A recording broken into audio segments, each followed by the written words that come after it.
Kaunarki ta shige ni, ta hana sukuni, kullum ina tunani yaushe za mu gana.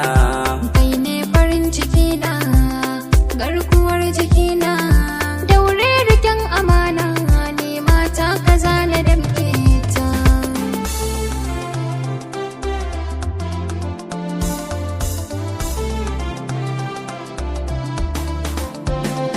Rayuwa ta yake ce in ba bike abun ne ni, kafar kyace kafata in ba bike ina zani.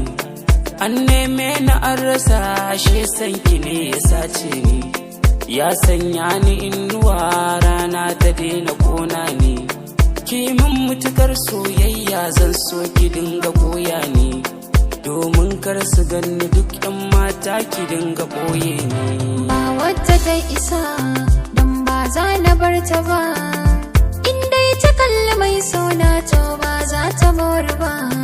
In ba ta san aradu ba to ba ta tare ta ba, na zama aradu kan mai sona mai wasa yan uba.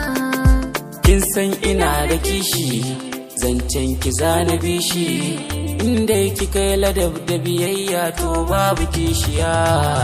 Ƙaunarki ce ta ratsa kashi na kargo da jijiya, na shirya baki fansar raina har ma da dukiya. Ba zan guje ki ba sannan ba za na bar ki ba, kallon ki na rage matsaloli mai kyan idaniya.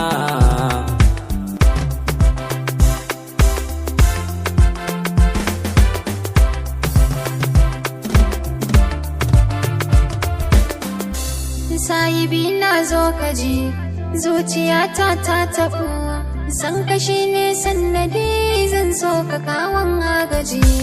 Ka gani mai san ka ce, ni muradin ranka ce, zo ta haguna da sauri ban so ka ce mini ka gaji. A gida an san da kai, ba na so na rabu da kai, ko iya sadaki nemo ka kai amun aure da kai. Mai tausayi na ce ke, babu inda zan je bake, kin zamanto aminiya ta masoyiya ta ce ke. Ina da sauran aiki a zuciya ke ɗauke, gudu a so a yi mun wuce jirgi wake batun wani keke. Abin kamar tsafi kin canja lissafi, ni gaskiyar ki take burge ni kamar a littafi. Mun shigo wani shafi